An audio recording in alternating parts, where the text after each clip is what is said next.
भीड़ बढ़ती जा रही, दान दिया जा रहा है और दान देने के साथ साथ उसका अभिमान भी बढ़ता जा रहा। इतने लोग आए, इतने लोगों को दिया, इतना दिया, अचानक बलि को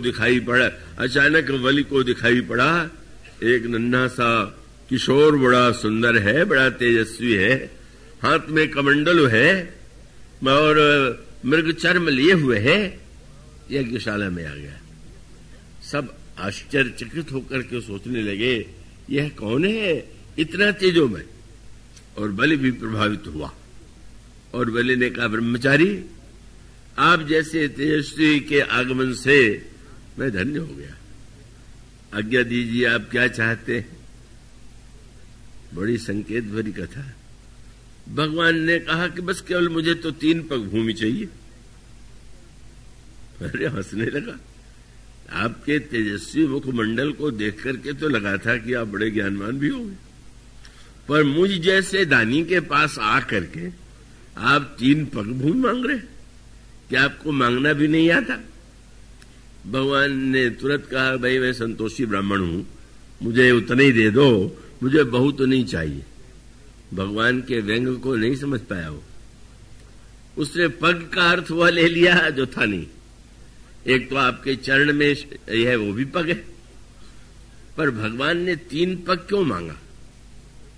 आपके पास 2 पग है, 2 चरण है, तीसरा चरण तो नहीं है, तो आपके पास जो है उसी का तो आप दान दे सकते हैं, जो नहीं है उसका दान कैसे दे सकते हैं।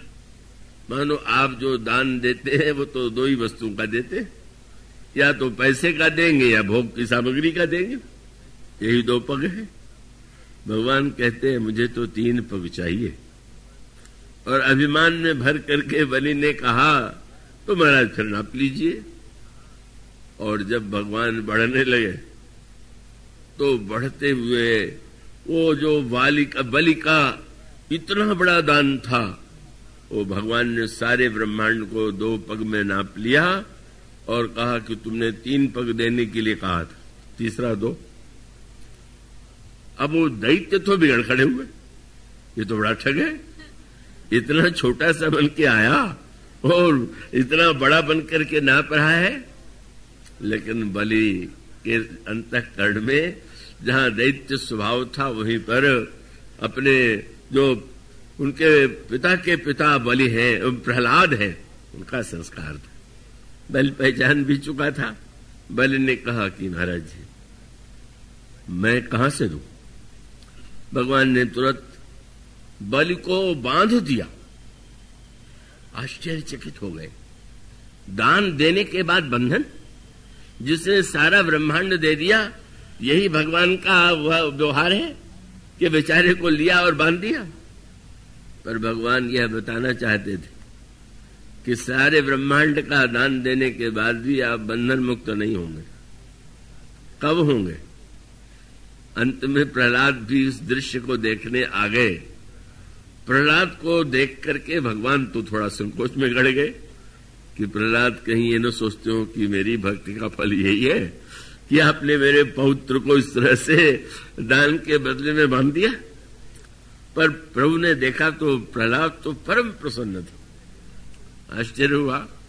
उनका भक्त शिरोमणि आप कैसे पधारे। तो उन्होंने कहा, महाराज आज जो अद्वितीय दृश्य संसार में कभी देखने को नहीं मिला था, वो देखने का सौभाग्य तो आज मिला है। क्या। बोले आज तक मैंने आपको देते सुना था, मांगते नहीं सुना था। यहां तक कि आपने मेरे लिए भी अवतार लिया और हिरण्यकश्यप के वध में बाद भी आपने मुझसे कहा प्रसाद मांगो। ये तो पहला सौभाग्यशाली यह मेरा पौत्र है जिसको आप दे नहीं रहे, आप मांग रहे। और उससे भी बड़ा सौभाग्य है कि सारों शास्त्रों ने कहा कि भगवान मुक्ति देते हैं, पर आप बांधते हैं। ये भी एक नया दृश्य है, ये कहां देखने को मिलेगा। पर बलि ने जो ही प्रहलाद का दर्शन किया, अंतःकरण शुद्ध हो गया और उसने तुरंत कहा कि नहीं महाराज, अब और कुछ तो नहीं है, अपने शरीर की ओर संकेत करते हुए मैं ही बचा हुआ हूं, तो मुझे को आप नाप लीजिए। भगवान ने जो ही नापा, भगवान ने आश्चर्य से लोगों ने देखा, भगवान ने कहा बिल्कुल 3 पग पूरे हो गए। मानो भगवान का तात्पर्य था संसार का दान दे होता है, पर जब मैं का दान दे देता है तो उसका दान पूर्ण हो जाता है। मैं का दान हुआ, धन्य हो गया बेटा। मानो उसी समय जब भगवान ब्रह्मांड को नाप रहे थे, तब भगवान का चरण ब्रह्मलोक में पहुंचा और तब ब्रह्मा कमंडल लेकर के भगवान के चरण को उन्होंने कमंडल में धो लिया।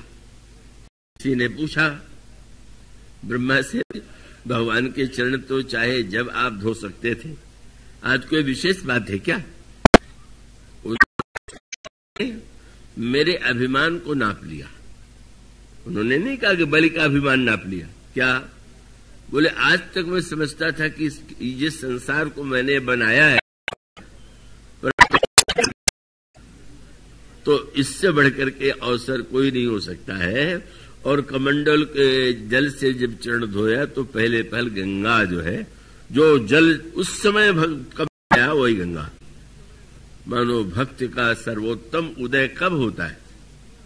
जब हमको यह प्रतीत हो कि विराट तो एकमात्र ईश्वर है, हमारा अभिमान गलित हो जाए, वो जल के रूप में परिणत हो जाए। भगवान के चरणों का स्पर्श गंगा का जन्म होता है।